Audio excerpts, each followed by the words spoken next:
Hello and welcome back to another week of Two Sheep in a Pool. My name's James. My name's Ben. How are you? I'm good. I'm sad. You're sad. I'm sad. Because? The Tour de France is over. Oh no. But I'm excited. Because it's back next year. True. Yes. Hang on, let's do one topic at a time. Okay. Let's finish this one first. I was Yes. going to go straight onto a new one. The Tour de France is over, and I know that you and everyone listening couldn't give two shits, but it was the best tour in a long time. I know that this is the youngest winner in like 175 years. I thought something it was like the youngest ever, but then it turned out there was someone in like 1890 who cheated. I think was also 22, probably. But what a tour it was. What was it? Tell me his name. Egan Bernal. And try and explain to me in layman terms why it was amazing. Right, it was amazing. Basically, it still was dominated by one team. So there's Team Sky, who are now Team Ineos, have basically just had a grip on the race because they've got a big budget, they've got good riders, and tactically they've just been winning a lot. Yep. Chris Froome. Yep. You know the name? I do. Yeah, he's basically been... His name rhymes with Zoom. That's why I know him. That's why you know him. Yeah. I So know I said everybody's to name you- who rhymes with Zoom. No. I have heard of him before. He's been super dominant, and he basically got really injured before this, and now it was basically the first time the race has been this open. Okay. Many people could have won it, and then going into the final week, it was open to like six of them. But not only that, I'm trying to think of how to put. There was a French guy called Alaphilippe, who took the jersey early in the race, and he's not a guy that could picture like Usain Bolt going into a marathon. Right. You'd expect him he'd be quick for the first bit, but then he'd gradually lose because he's a sprinter. That was the view with this guy, but he just didn't tail off. Oh. It literally got into like the closing days, and everyone was like, "What the fuck? He's still going." Right. Oh, it was exciting stuff. Nice. Did you make a bet on the ultimate winner or not? Because I know that you've been making bets. I decided throughout. not to. The one this in retrospect, it sounds like I'm just saying it. I was gonna put it on Bernal, but basically he went in as a favourite. So the returns weren't very good, and I was like, I'm just not going to bother with the overall one. Right. And then his odds completely dropped halfway through because he went far back. Yeah. That would have been the time to do it. It would. You buy low, sell high, isn't it? Yeah, exactly. But I made 60 quid There you go. with my bets. I was quite happy. If you'd have bet more, you'd have won more. That is true. That's how they get you there. That's how they get you. That's how they get you. Next year, you got to bet $3,000 Every day. every day. Well, because because if you make money on the first day, then you've made it money. Do you know what I mean? It's not like you need. Yeah. How long is it going for? 3 days or so? 3 days or so. It's 21 stages. Okay. It goes over 3 weeks, but there's a couple of right. rest days in there. Fair enough. That nobody likes. Fair enough. Yeah. That's very exciting. It was very exciting. Mm. Very. I was just saying to you before, I was gonna learn the intro in French and commemorate it, and I thought, can't be bothered to do that. Yeah. And No one that listens to this would understand a word you're saying. Now we've got. Actually, I don't think we've got any French listeners, have we? From the stats, We we got one play in France, maybe. possibly. Anyway, excited though. Right. Today's dog day. Today is dog day. Dog is arriving Soon. I'm so Puppy. excited. Puppy. What's the plan then? You're going picking up the dog? Picking up the dog. Yeah. Taking her straight to the shop to get a harness. Okay. Because we ordered a collar and a harness online and thought, we'll just go for a small one. She's small. Put it on. It's literally like hanging off her with like 2 inches to spare. Did you get a small dog one? You didn't get a puppy we one? didn't get a puppy one, Right, so we right, need to right. get her a puppy one. Yeah. Bring her back and then probably not sleep at all tonight because Mm. she's going to be quite distressed. Well, I imagine. never know. Maybe she'll be all right. hopefully. I hope she's all right. But me and my girlfriend have designated shifts. So she's taking from like whenever we decide to go to bed until like 4 in the morning. Right. And then I'll take over at 4. Nice. So that's I'll give you a message when I wake up in the morning. How's it going? I was going to say, yeah, I'll actually be I wake rising at the same with time. you. Yeah. Nice. Yeah. Nice. I've got a little complaint for you, Ben. Come A on. little like horrid story. So normally when I go to bed, Horrid story. Okay. ish. It's not that I'm horrid. very confused now. Okay. Let me explain. Please do. So normally when I go to bed, Yeah. I take a glass of water with me to have at my bedside. Oh, okay. Do you not do that? Yeah, I'm just thinking where this might Yeah. be going. because I get quite thirsty. And when I wake up in the morning, I always have like a drink because I'm thirsty. So basically, my alarm goes off in the dark. I fumble for my glass, have a drink. Everything's fine. Oh, that's all right. Put it down, let it snooze, and I finally wake up. And I look in my glass, and there is a dead fly in my glass. And I've just drunk like, I don't know. At least you didn't drink it. Well, how do I know there wasn't 2 flies? Maybe. Well, maybe it would have been better if you did drink it. That's what I'm saying. Because then you'd have woke up, look at the glass, nothing there. How many times may I have drunk a fly and not even known it? There's one of those like old wives' tales facts that you see in like little books where it's like over the average lifetime you eat 8 spiders in your sleep. Yeah, that is a myth though. That's what I mean. Yeah. But I nearly ate a fly. And I was like kind of. So your complaint is nature? Why is there a fly in my water? Do you know how you can solve your conundrum? A bottle? Yes. I don't want a bottle. Why not? Because then, what if I knock that bottle over, and normally when I knock my glass over, there's water everywhere, and what a palaver, whereas a bottle would save me away from that. Yeah. I know. I was halfway through your point, I was like, what? I do, yeah. Well, I don't have any bottles. So. Well, you can invest in one. No. What return on investment I'm going to get there? Not eating a fly. True. For the small price of one bottle. Do you not think water tastes better out of a glass, though? No, I actually think better out of a bottle. Like a plastic bottle? You get a nice texture. Like this has got like a sippy top. Yeah. When you squeeze it and you get like a little stream of... Why don't you go watch like a 1 extra and get like a camel pack, whatever they're called? Yeah. With one of those like tubes in a... Then you don't even have to move from lying down. You could just... Why not just get an IV drip that I put in overnight and I'll never even feel dehydrated? No risk of flies there either. No risk of flies. Yeah. And no other risk, I'm sure. No other risk, I'm sure. Jesus, Yeah. what are we rambling on about? Oh, yeah, I'm sorry about dead flies, basically. Right, I tried something over the weekend. Oh, what did you try? That absolutely blew my mind. Okay. I tried virtual reality for the first time. Please do tell. I'm excited now. My God, it was like game-changing. Right, what did you try? Where did you go? So, my friend's Tom, he's got the PlayStation VR. And so I played quite a few games. One that I spent ages on is called Super Hot. Yeah. Which is, for those that don't know, time doesn't move unless you move, and you're basically fighting all these different people. Yeah. And that's kind of the story. And it's like in VR, it's like really cool. So you're like using your controllers, picking up a gun, shooting the gun, throwing a gun. It's a fighting a guy. It's really, really because fun. I've played that, but just normal. Yeah. And I thought this would be great in VR. Oh my, it was amazing. Yeah. Absolutely amazing. Like, it's just so smooth. Like, even just like the PlayStation 4 one. Like, I know this is like the lowest tier you can get I was about into. to say, if you're saying how good this is, and that's just the PlayStation one, because there's levels and levels above this. Yeah. I was absolutely buzzing. I was enjoying it a lot.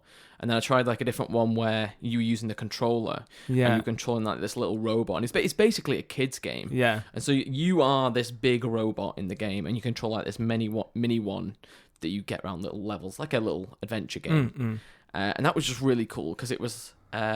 you could see yourself in game basically. Like this showed you a mirror of this robot, and you like move your head around, and it would move its head around. Yeah. And like in the VR was the controller. Yeah. And it could see, like you would move the controller in your hands, and it would move in game. And like you would move the sticks, and the sticks would move in game. Did that get trippy? Like, did you get any weird sense of like reality distortion? The only time when I got like a bit of vertigo, not reality distortion, where I was like, oh, this feels real, but it did feel real. But that's what I mean. Because I saw, I can't remember how long he did it. There was someone who did like 48 hours straight. Right. I remember he's saying like with things like that where he was moving, like if you got a prosthetic or something, right, and you see it moving, but it's not you. Okay. I imagine you get some sort of sense of that for prolonged time. Yeah. Really quickly, like in the Super Hot one, you have your controller in your hands, and you very quickly just looking at them hands like they're your hands, you kind of forget that you're holding a controller. Yeah. And it's like really immersive like that. That's what I mean. So cool. Oh, but the only one that like freaked me out is if, say you'd misaligned it or something, and the perspective would change, and like it'd give you like a proper vertigo. Like it felt like you were like proper throwing your head around, but you were staying still. Yeah. So the disconnect from what you were seeing versus like what you were feeling in your body really threw me off. I got like quite dizzy. That's I feel like I'm always worried that I get really car sick if I play it. Yeah. Because I get quite bad in life. I most of the time I didn't feel anything. Yeah. It just felt like you were actually in the world. So do you think? Absolutely amazing. Because it's still in its infancy, VR really, isn't it? Especially in gaming. Do you think it's moved past that gimmicky phase already, or do you think it's still on the cusp of?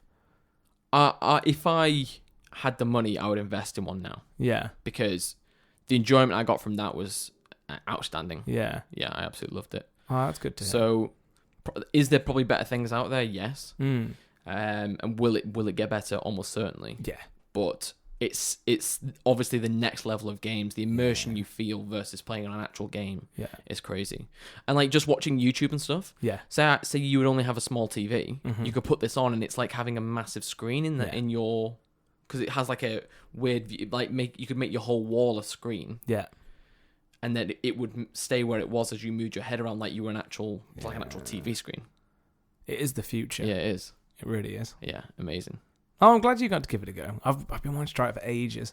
It's just so expensive to go, like, if you go to, there's like VR arcades in Liverpool, and they're so expensive. That's a bit of news. Have you seen that the largest arcade in Europe, I think it is coming to Liverpool? The VR one? No, I imagine there'll probably be VR in it, but the largest arcade, really? Like gaming place. Oh, okay. I think it'll be a mix of like retro, modern. It's coming to Baltic Market. Wow. Someone's investing like millions into building the biggest arcade in very Europe. exciting.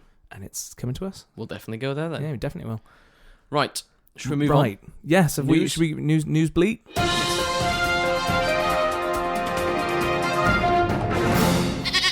Right, I've got no news. So well, you spoke about Tour de France. You've jumped the gun, really. Jumped the gun. Arcade. Tour de France. Dog. That's kind of news. Yeah. Well, you hit me with some news. We had spoken about Lil Nas X. Yes. And his song Old Town Road. Yes. It is now past the longest running at number one in the US ever. Oh, really? Yes. So it's now the longest number one song ever in the US. I thought that song had been and gone. Exactly. It feels like it's died off over here. Yeah. But it's still going over there. He's done like lots of different remixes and stuff. Okay. Well, when I saw it, I think it was on its third iteration. Oh, yeah. Now there's like a BTS remix, I think. Is that the future of just every entertainment industry? It's like there's no new films coming out because they're all remakes or franchises, and now music is just remixes of songs that have already existed. Yeah, probably. I mean, there was jokes saying that like the year's 2250, and every person that turns over the age of 18 has got to add a verse to Lil Nas X's Old Town Road remix. And that's how you become an adult, basically. But there we go. Yeah, it's weird how he's come out of nowhere, basically. Had this one massive song. Yeah. And it stayed at number one for, I think it's 17 weeks or something like that. That does surprise me. Yeah. As catchy as I think it is, I don't think it's like the best song. No, I think he's like hyped it up at meme level as well. Like he's very it has become a meme, isn't it? On Twitter and stuff like that. He is really, really active on Twitter and kind of pushes it that way. Yeah. I think people quite like him as well as like a person, in the same way that Lewis Capaldi gets lots of listens. Yeah, his like comedy meme level has almost surpassed his music already. Yeah, true. And he's only released one album. Yeah. I imagine people go to his shows for him as a personality as much as his music. Songs. Yeah, true. Yeah, because there's probably people that I'm not sure I would like personally, and they're kind of who they are, but their music is probably very good. Yeah.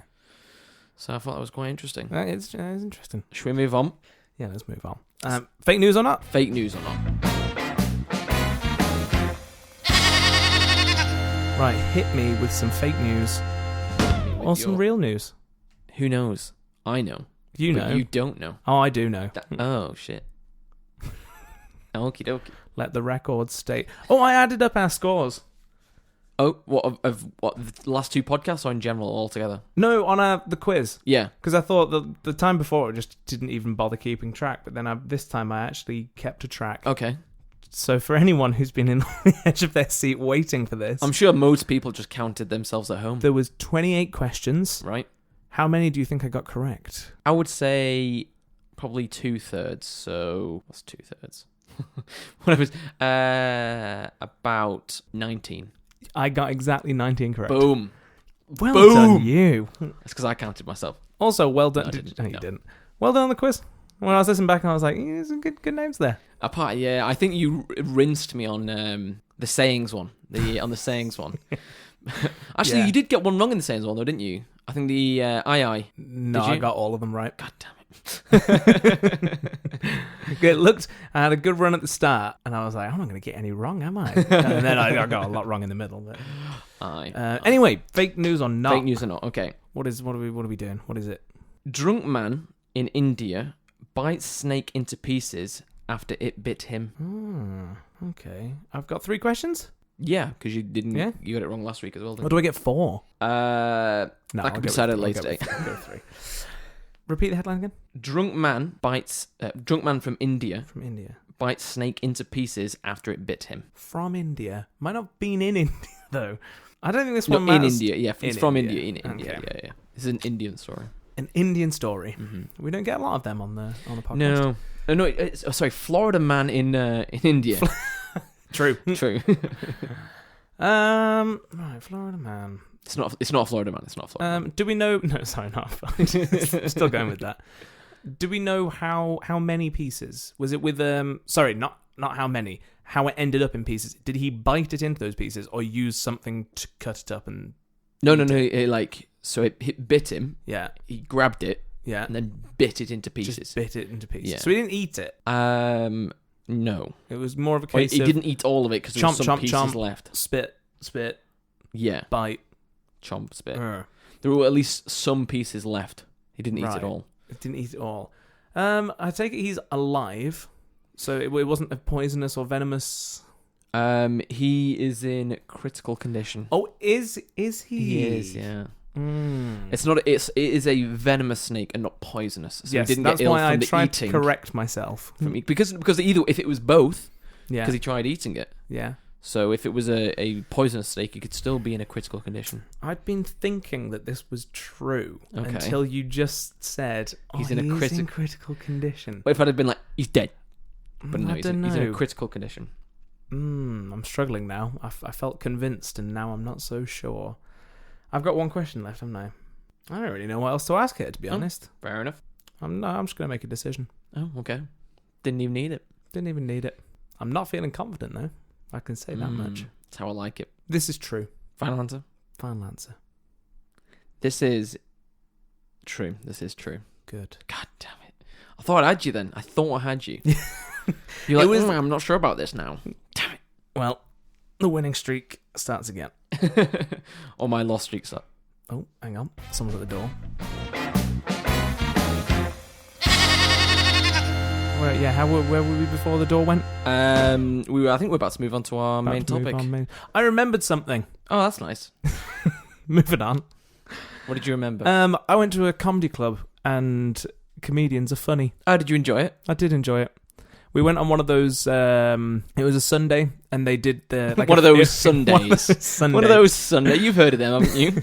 Come after a Saturday, but before a Monday. They do like a free night for up and coming or comedians that want to practice stuff. Yeah. So it was a free night, and all of them were. There was 2 of them stand out. The compare was hilarious, and then 2 kind of fell flat, and then there was only 1 awkward. Like it was like. Did I've been to one. Did you go in Liverpool? Yeah. Is it a chubby ginger dude that was like the compare? No. What did he look like? Very little defining features. I don't want to say chubby. An average, maybe too chubby guy with a hoodie on. And he wore a cap. He had no defining features other than that. He wasn't ginger. He was a clone. Much, though. He was, yeah. Right. It was good. It was good. There was the only one that fell a bit flat. I can't remember her name. There was one girl that came out, and all of her jokes were very obvious. Like, I've got a vagina. Kind of. Right. And it was kind of uncomfortable. She was talking about sexual harassment. She was like, I want some action. Me too, please. And it was a bit like, Interesting. But I think the ones she felt like she was sticking to a script. The ones that were funniest were the ones that were just calling out people like in the moment, not being offensive, but just talking like about random stuff. Like one of them was going on about a zoo, and like it ended up being hilarious. Like whereas this one who was really trying to hit controversial topics, it was like I think part of like stand-up comedy like that, the art of it, making it feel like it's just a story that rambles on and it's hilarious. Yeah. But it will be a script still. Yeah. Yeah. No, it will, but it's just my point is they didn't feel like it. Yeah. I think that was for sure. If they're comfortable, you're comfortable. Do you think you could do stand-up? Absolutely not. Why not? I couldn't. The thing is, like, all of them there that night, like, even if people no one heckled, but if someone shouted something out, they'd be straight on it. I'm not that quick. No. I feel like if you went toe to toe with them, you just get ripped to shreds. True. I think that's practice, though, isn't it? I think they've probably been heckled quite a bit. Shall I just start heckling you now, Ben? No, I'll just cry. I think you're quite a good storyteller, though. Okay. Well, you don't think? Thank you. I don't know. If you think so, if you say so. I think you can spin a good tale. Spin a good tale. I think that's why we work as a podcast, because I think you can spin a good tale. Yeah. And you're the funny one. Yeah. Well, no, because I think your stories are funny, but like I like you just did there, make quick quips. Make it bam bam. That's what I try to do. Maybe we should try stand up. Yeah. We'll go on the free night. Yeah. On one of those Sundays. The thing is, I don't have anything funny to say. Nothing. I'll go at the front, and then you talk, and I'll just bounce off you. Yeah, we'll go, but one of us will go as the audience member. Yeah. And then we can prepare a heckle. Yeah. And I'll rip you a new one. Yeah. Unless it's you, and then. Yeah. We don't want to make the other one look bad. No. Yeah. Right. Anyway, that was a complete tangent. It just popped into my head, and I thought, comedy, that was funny. Moving on. Right, to the actual main topic now. I think we said that 3 times. Here we go. Yeah. So this week we are doing some ethical dilemmas. Yes. So we've found some online that we're going to talk about, and have we? I found some online that we're going to talk about. Yep. And we're going to decide. We're going to be the ethics board to decide what's the right and what's wrong here. Okay, what's your background? What brings you the right to be on the ethics board, James? Because it's our podcast. No, that's the correct answer. Okie dokie.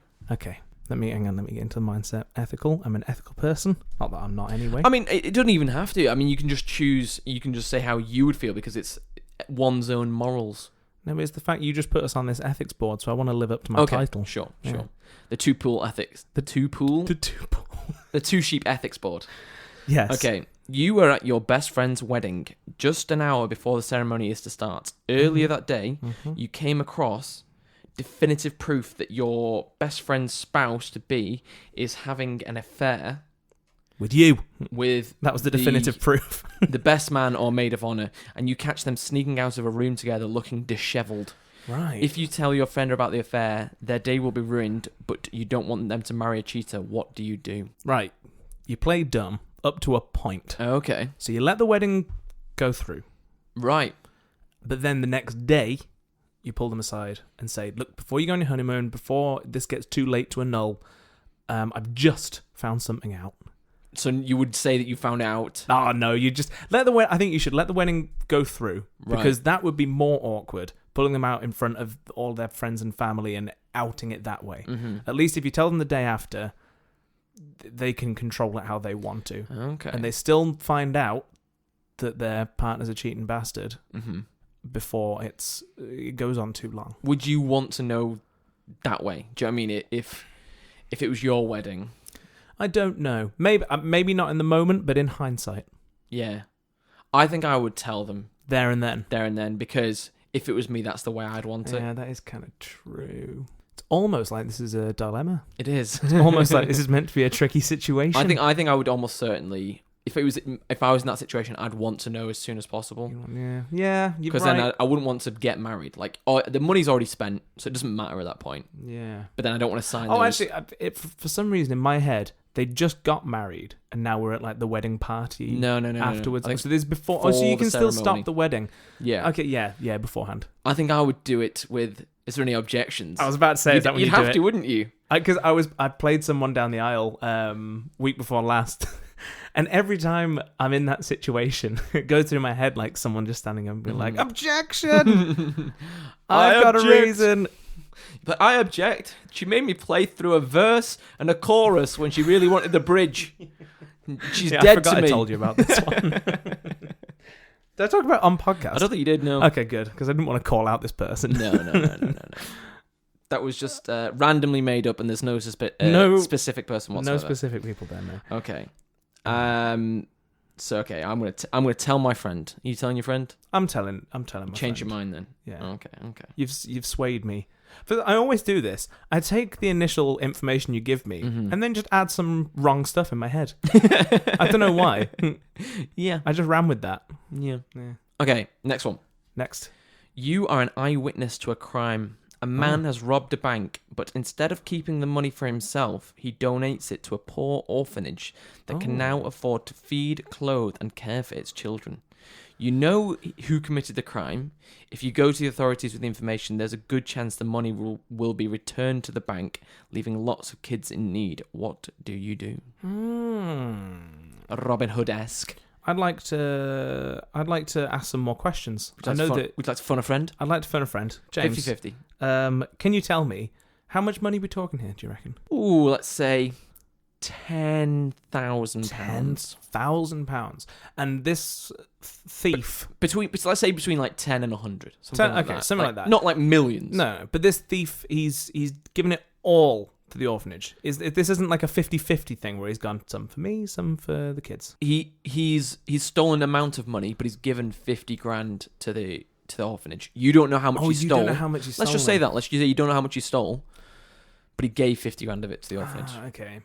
Does that change your mind? Maybe a little bit, because it was if he donated it all, I would feel, because that money's insured from the bank. Yeah. I know that it's not going to be a happy time for them, but at least the money's insured and the children will benefit. But if I think, maybe he donated 50 but kept 500 grand for himself. Right. Does it matter the ratio?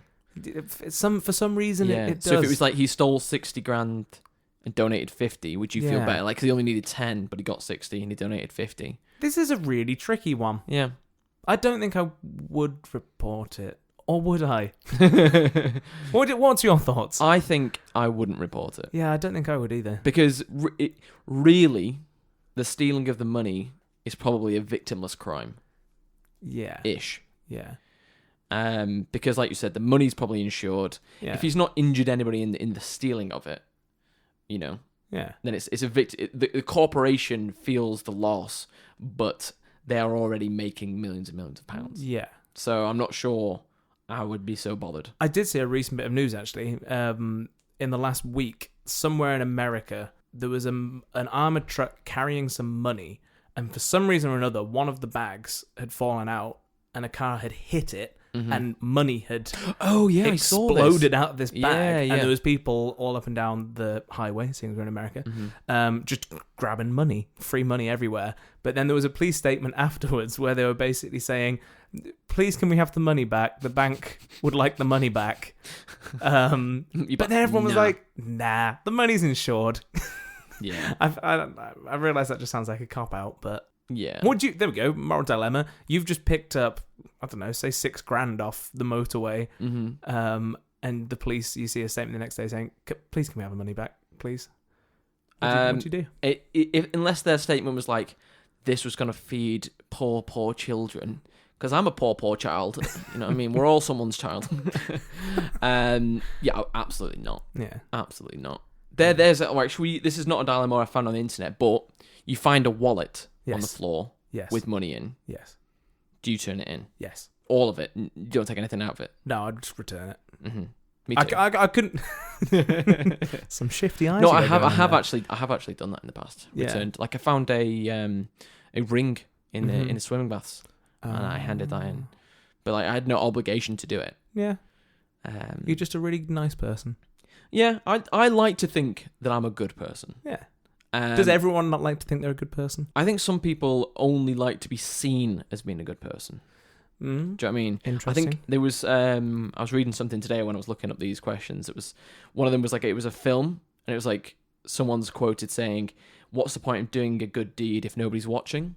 Yeah. Because nobody knows that you've done it. Nobody knows you're a good person. It is doing a good deed makes you feel good because you know that you're helping, and But I get what you mean. I'm sure there are. Like, how do you feel about those people that are like, oh, I just went and gave £100 to a homeless man, and I filmed his reaction so I could put it on a YouTube video? Yeah. Like, does that make you a good person because you gave to the homeless? That's a good action, but you weren't doing it for them. No. You're doing it for yourself. Yeah. There's the morally grey area. I don't know why, because this sounds kind of irrational, but I get what this makes me sound like I'm trying to make me sound like a nice person now. Mm-hmm. I think if I did something like that, I feel better if I don't advertise it, because then it feels like it cheapens my actions.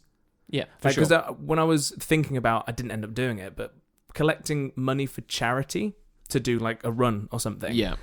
Part of my brain was like, I feel like I look like I'm trying to advertise that. I know that sounds irrational. Yeah. But that was playing on my mind.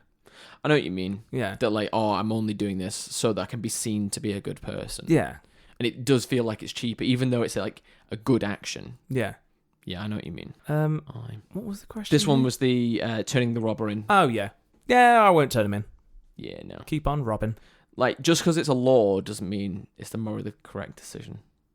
True. You have a job as a network administrator for a company that also employs your best friend's husband.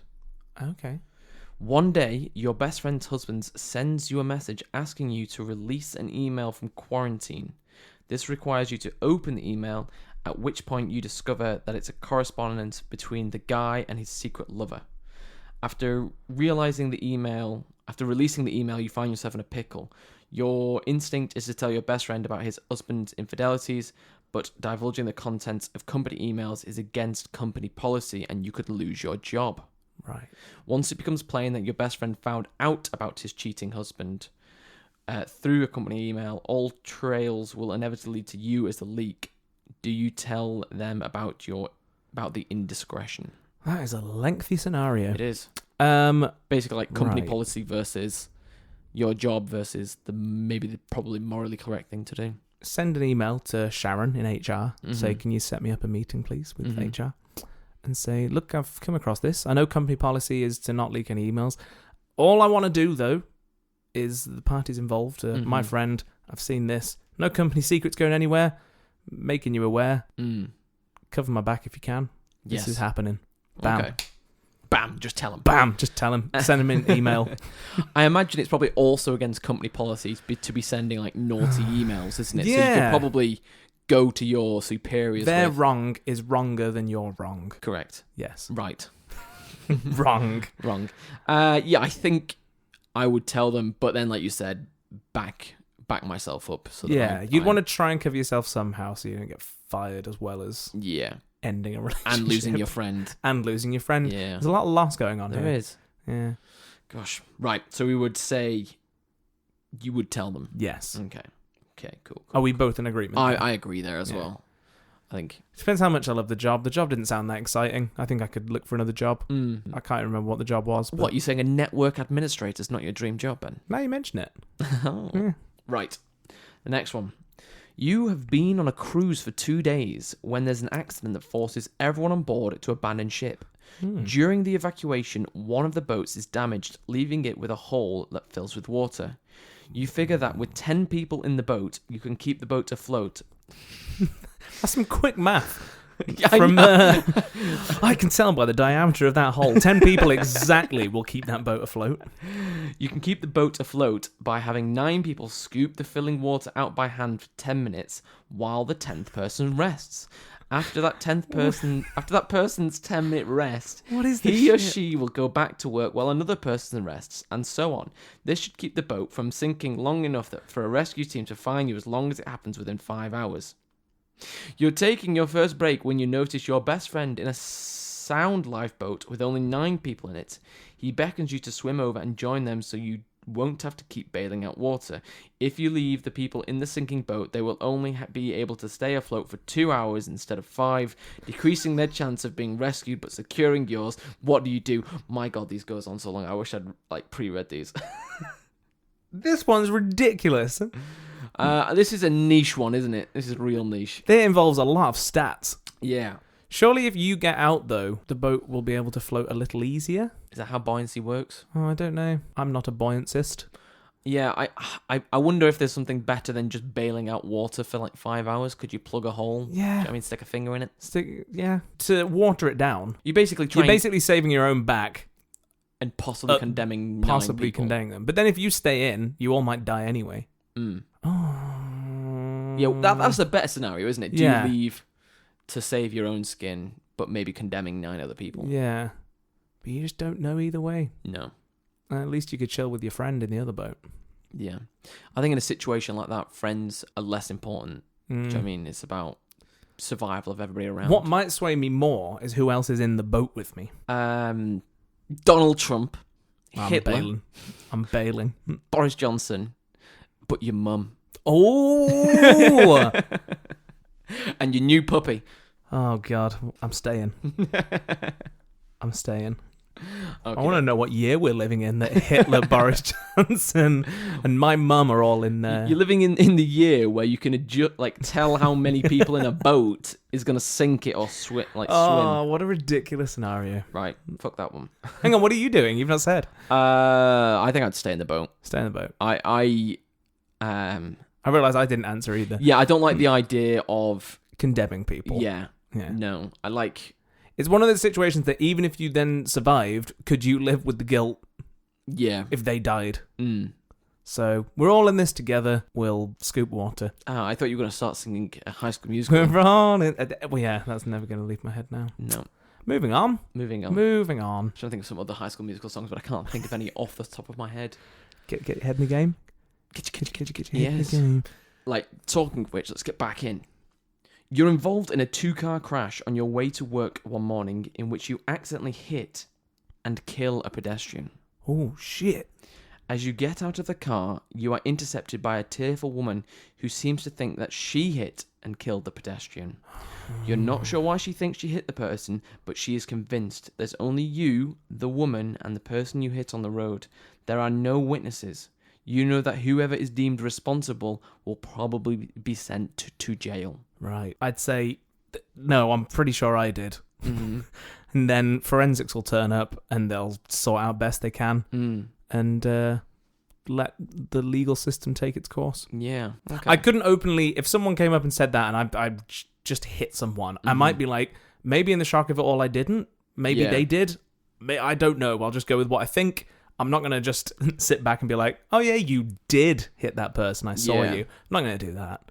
There's the moral conundrum that if you say you hit them and they think, oh, they're a worse person than you, and they're both like, say you don't know, but you think you have and they think they have.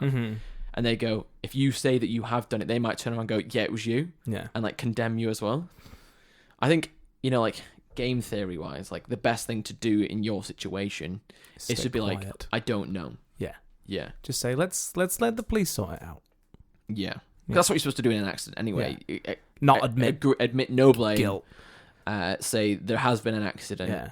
Something will get, like, the guilt will be decided later on when I'm not in pure shock. Yeah. Of seeing a dead body. That's what when my girlfriend got hit by a lorry a while ago. Yeah. And the guy driving was completely at fault. And there was witnesses, I'm sure they would have said so as well. But the biggest thing that took the pressure off immediately was he said he had admitted guilt immediately and just went along with it. And that made the situation a lot easier. For us, It was a van, right? It was like a big 18-wheeler thing. Like, yeah, a big lorry. Yeah. Yeah. Yeah, I'm assuming he was insured and stuff like that. Yeah, do you know if he lost his job or anything like that? Well, it was kind of sad. I didn't care at the time because all I was thinking was you could have killed her and just... Yeah. But he was retiring the next week. Yeah. It's like, oh gosh, that's such a cliche. Yeah. Well, he probably didn't care then, didn't he? As long as he was pretty torn up because he was like, oh God, like... I can imagine. This could have been worse because he was in a lorry. Yeah. And she was in a small car. Yeah. Was it an accident or was it like through negligence that it happened? It was an accident. He obviously wasn't intending to do it. Yeah. But it kind of was negligence. Mm-hmm. She was just in the lane next to him. Right. And he just didn't check his mirror properly and just moved. He literally just pulled into her. Oh, jeez. So maybe he should have retired. Gosh, yeah. Yeah. Well. Anyway. So basically we were just saying that we would not admit to hitting it, but not admit to not hitting it. Yeah. I wouldn't blame the other person. The politician's way out. Yes. Yes. Okie dokie. Your family is on holiday alone on a private stretch of beach with no lifeguard. Your daughter and your niece, both 7, are best friends and eager to get in the water. Okay. You caution them to wait until the water calms some, but they defy you and sneak in anyway. Well, we'll see where this is going. Dead to shit out Dead of to me. You soon hear screams of distress and find them both caught in a strong current. You are the only swimmer strong enough to save... It's not talking about you, Ben, sorry. But you can only save one at a time. Your niece is a very poor swimmer and likely won't make it much longer. Your daughter is a stronger swimmer, but only has a 50% chance of holding on long enough for you to come back to her. Who do you save first? Right, we must be living far enough in the future that we're like android computer hybrids, and we can just weigh up this information just like bam. Have you ever seen iRobot? That's the scene I was picturing as you were saying this. Basically, the robot comes and saves Will Smith. Yeah. Versus he gets in a crash. They go underwater. The robot saves Will Smith. Can't remember his name in the film. No, I can't either. Instead of saving a young girl in the other car that's basically ends up drowning. And he was saying, "No, go for the other one. Go for the other one." But the robot was like, "Oh, you've got a higher percentage of survival." That's actually going to be an issue in the future. Yeah. I'm sure that's going to be an issue. It's like self-driving cars. We'll have to weigh up a situation. Yeah. Say it's going to crash either way, and it's weighing up. Do I go into a crowd of 3 people or one person? Yeah. There's a moral ethics board I would not like to be on really, to make those decisions. Well, I think that's why self-driving technology is the biggest roadblock at the moment is the legal side of things, isn't it? The technology is there, but it is. It is. Right. So are we saving our daughter even though she might survive if we don't do anything? Right. And there's a 100% chance that her friend will die if we don't intervene. Is that what the situation is? It doesn't say like there's a 0% chance, even though we robotically know that our daughter's only got 50%. Not likely. It's just a very poor swimmer and likely won't make it much longer. Yeah. Well, contrary to your remarks, I think I'm such a strong swimmer that I'll save both of them. You could just carry them both, Aquaman them out, both on one on each shoulder, and just kick. Be fine. You have to make a choice. No, the real answer is you stand on the beach and shout, "I told you so." Mm-hmm. You should have listened to me. Yep. Now, you've learnt your lesson, haven't you? Don't come crying to me when you're drowned. Exactly. Classic. That's what I'd do. To actually answer the question, I would save my daughter. Yeah, I think I would as well. Like I'm assuming I would love my niece, but I love my daughter more. Your daughter takes priority. Yeah. And you can take those stats out of it. Yeah. If we were in that situation, we'd see 2 people and think, I can only help one. Mm-hmm. You're just going to help whoever you care more about. Yeah. What if you had to swim past the niece to get to your daughter? Do you know what I mean? That would be cold. Well, it's a sea, innit? Yeah. Hey. Well, as well in this situation, you're on holiday with your family, aren't you? Yeah. So, I mean, in the situation saying you're the only one who can help, you'd at least hope some other family members can swim. Give it a go. No, everybody else has got no legs, Ben. It was a terrible accident that you caused when your family were in the back of the car and you killed someone. But didn't admit guilt. But you're the only one that came up with legs. Right. Yeah, you're going to save the door. You're going to save the door. You would. The bigger question is, like, that's what is it called? Charlotte's choice? Sophie's choice? Sophie's choice. The choice between you 2 children or more than 1 child. Yeah. Yeah, that is a horrible dilemma to be in. It is. What's that from? Sophie's Choice. Is it a film? It's the film Sophie's Choice, isn't it? I'm sure it's a book first, I think. Probably. Yeah. I have watched it, but I think I was... maybe I didn't even finish it. I don't know. This isn't good content. Only one of the children of your family got to watch it, and it wasn't you, Ben. It wasn't me. What a shame. Sadly. Okay, you are an EMT on the scene of a car crash that involves your spouse and the lover you didn't know they had. Oh. They are both gravely injured. Your spouse's injuries, the worst of them. You can tell it's unlikely they will pull through. Meanwhile, their lover has a neck wound that will prove fatal if pressure isn't applied soon. Whom do you choose to work on? Is there no other people there? No.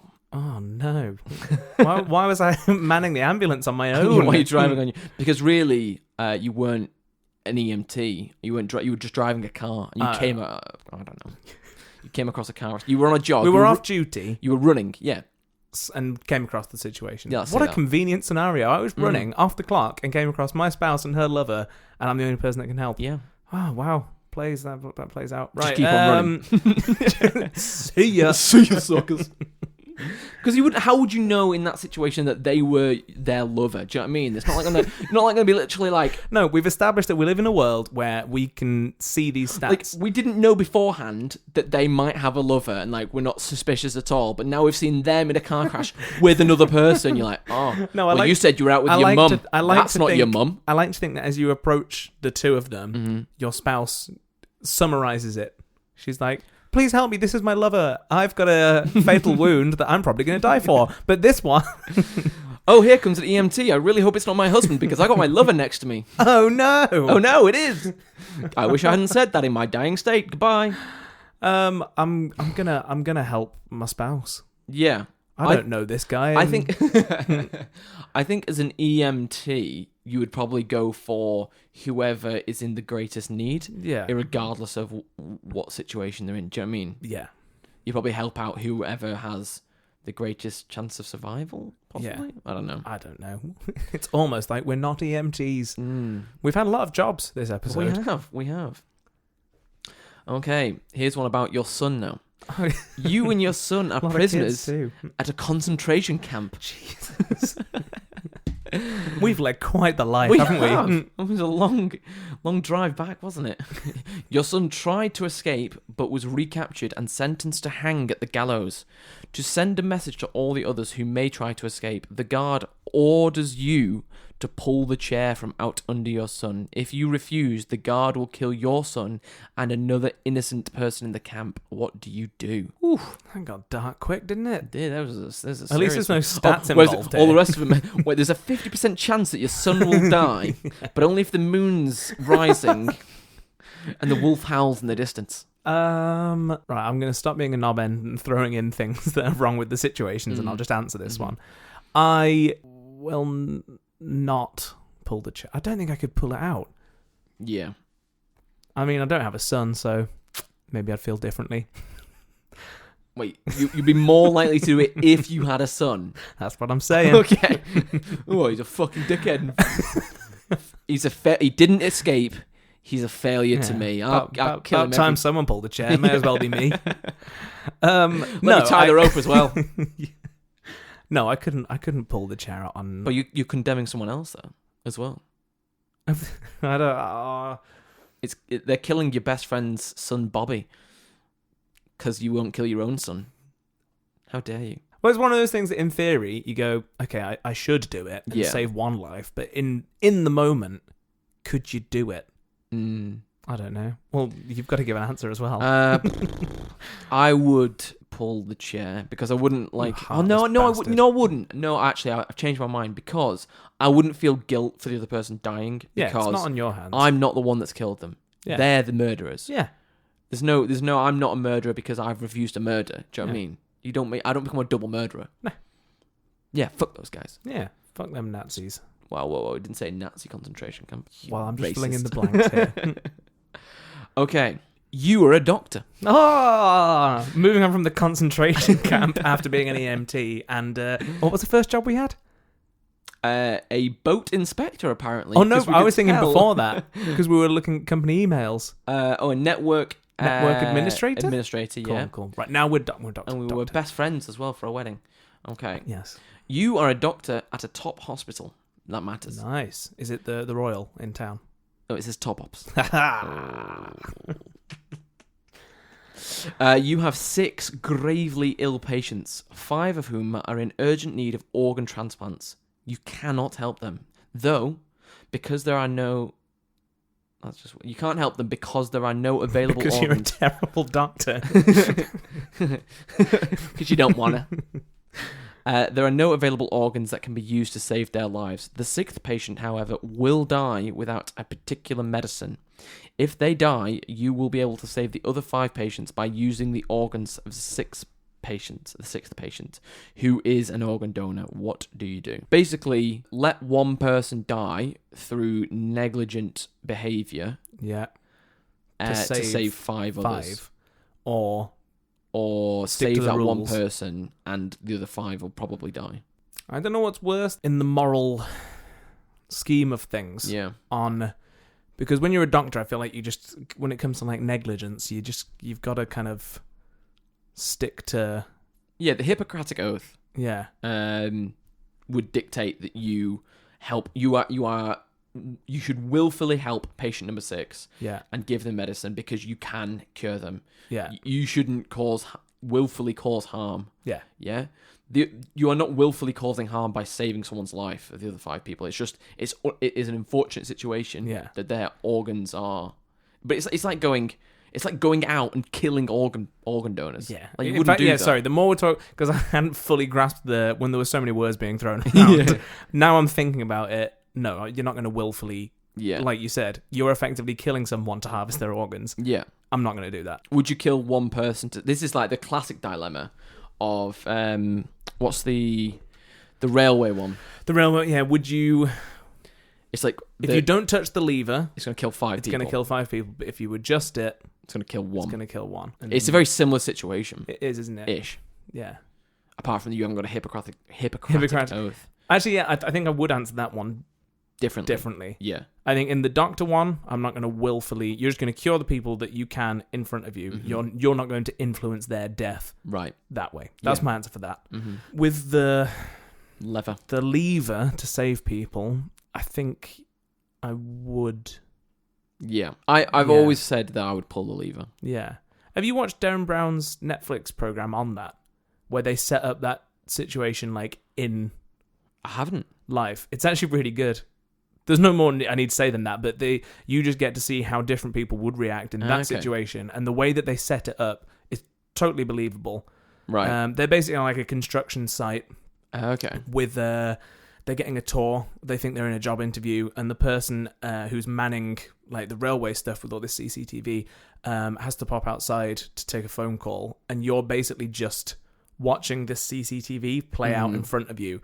And yeah, I won't spoil it if anyone wants to watch it, but it was interesting seeing people's reaction to whether they'd help or not. I know he's done like that different kind of like psychological experiments on people where there's one that is if you're told to do something, basically it's like you press this button and the person in the next room receives an electrical shock. Yeah. And the voltage goes up and up and up. Or like when they get a question wrong, the voltage goes up. It's like basically you think it's a test to see how the other patient does after like being shocked and put under pressure answering questions, but really it's a question of how far you'll go to cause pain on someone else because somebody's told you to do it. Yeah. Which he did that with people. It was quite interesting. Not the actual shocking, but they heard the other person, like an actor, scream out. Yeah. It was very interesting to see how people did in that. Yeah, I think I'd pull the lever. Yeah. Not that was the original question. Okay. Do you want some more? I can find some more. Yeah, let's do some more. I mean, we're only at an hour and 10. Okay. I'm now just going through my head thinking how scary it'd be doing stand-up. Yeah. Because I'm used to being on stage in front of people. Yeah. But I feel comfortable doing music. Having to just make people laugh. Right, A room full of people who are there for you to make them amused. Yeah, there's more pressure on them when they're trying to when you have to make them laugh. Yeah. That's what you do. Because there's an expectation. Yeah. If you're in like a room of like friendly people, it's easier to make a group of friends laugh all around a table than it is to make a bunch of strangers laugh at a tell story you what, how would you feel if, say, we the listener numbers go through the roof and we do a tour to do a live show? Yeah. How would you feel about that? I think I'd feel alright about that. I think I would too. I want some topics. I wouldn't want any dead air. Yeah. It's true. Yeah. And you could have like listener questions, couldn't you, and stuff like that. I think it'd be interesting. Yeah. So if you're out there wanting a tour, Mum, I can come and chat at yours if you want. We'll do a living room tour. That's setting the bar pretty low then. If you're a listener and you want us to come to your house and just it doesn't even have to be a group of friends, just you. No, just you. We will do that for at least some money. Which you can donate on our Patreon. Let's call it there. We're calling it there? Yeah. I quite like these scenarios. We could do another one of these. Maybe we can find some more good ones. Some good ones. There was one I was reading that was it was literally pages long. I was like, God, this just goes on. Do you want me to read it to you? We'll do this. Should we do this last one? That sounds ridiculous. Right, bonus one. Bonus one. Clock out here if you don't want a tedious, lengthy scenario. Mate goes on. You are on holiday in Bali with your 18-year-old son. He survived. And wife. You have been there for a week and are ready to head home. All three of you are at the airport getting ready for you to board your plane, when an armed officer comes around with a sniffer dog.